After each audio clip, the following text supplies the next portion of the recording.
चमत्कार करेगा, ब्लेसिंग देगा। मैं यही कह रहा हूं कि सूबेदार को परमेश्वर ने उसी समय एक बार कहा यीशु मसीह ने कि जा तेरे मुंह के द्वारा, कहता है जा तेरा नौकर चंगा हो गया। इसका मतलब आपका मुंह आज क्या फैसला ले रहा है। कुछ लोग चर्च में आते हैं, गुटमुट करते हैं, अच्छा पादरी की ये वीडियो आ रही, अरे भाई फलाने की ये वीडियो आ रही। मैं कह रहा हूं आप कैसे आशीष पाएंगे? आप कैसे भी आशीष नहीं पाएंगे, फिनिश हो जाएंगे, बर्बाद हो जाएंगे आप। लेकिन अगर आप सही हैं, आप कहें कि परमेश्वर, मैंने बहुत सारे लोगों को देखा है, हम कौन होते हैं न्याय करने वाले, वो बोलते हैं परमेश्वर करेगा। तो इसका मतलब कि जो हो रहा है वो अच्छे के लिए हो रहा है, परमेश्वर करेगा। वो लोग फिर भी चर्च में आते रहते हैं, परमेश्वर उन लोगों के जीवन में काम करता है। सूबेदार वापिस लौट सकता था, याईर वापिस लौट सकता था। उन्होंने कहा ये काला जादू करता है यीशु मसीह, ये व्यभिचारिणी औरतों के साथ रहता है, ये नशा करता है, अरे ये व्यभिचारिणी औरतों के साथ बैठता है, फिल्म एक्टर औरतों के साथ बैठता है, क्या क्या बदनामी नहीं किया। अरे बेशर्मो, इतनी बदनामी करने के बाद भी 40 लाख लोग ऐसे नहीं आते वहां पर, 30 लाख लोग नहीं आते ऐसे वहां पर। इतने लोग प्यार नहीं करते। यीशु मसीह भेजता है, किसी को पैसे नहीं दिए हुए, बोलते हैं प्रोफेट बजिंदर पैसे देता है,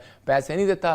पैसे देता होता तो भाई साहब, अब कभी कहते हैं पैसे लेता है, कभी कहते हैं पैसे देता है। मुझे ही शर्म आने लगी ऐसे लोगों के लिए बोलते हुए कि यार समझ में नहीं आ रहा ये क्या कहना चाहते हैं। लेकिन आज कहता है कि आपने अंदर को झांकना है। परमेश्वर जो करता है वो इसलिए करता है, कहता है कि कई बार परमेश्वर ने कठोर किया होता है कि आपसे जो कॉलिंग नहीं हो रही, आपके ऊपर कॉलिंग प्रचार करने की है, मेरे ऊपर कॉलिंग कहता है प्रचार करने की भी है और हीलिंग करने की भी, आश्चर्य कर्म करने की, प्रोफेसी करने की भी है। जहां आपको इस्तेमाल कर रहा है वहां मुझे नहीं कर सकता, मुझे पता है। जहां मुझे इस्तेमाल कर रहा है वहां आपको नहीं कर सकता, मुझे पता है। मैं अपनी कॉलिंग से बाहर नहीं जाता, मुझे पता है। लेकिन आप अगर फटे हुए टांग अड़ाओगे तो बर्बाद हो जाओगे, ये याद रखना। चाहे कोई भी हो, अगर आप बिजनेस में आपने दुकान की है, यहां पर अगर आप दुकान कर रहे हो और आप कहो कि मैं इसकी दुकान खाली करा के मैं यहां पे बैठूंगा, तो भाई साहब आप तो गए। मैं कह रहा हूं कि ऐसा नहीं हो सकता। परमेश्वर कंपटीशन करने के लिए नहीं बोलता, परमेश्वर चाहता है, कहता है आप मजबूर ना हो, कहता है कि आप, कहता मजबूर ना करो किसी को,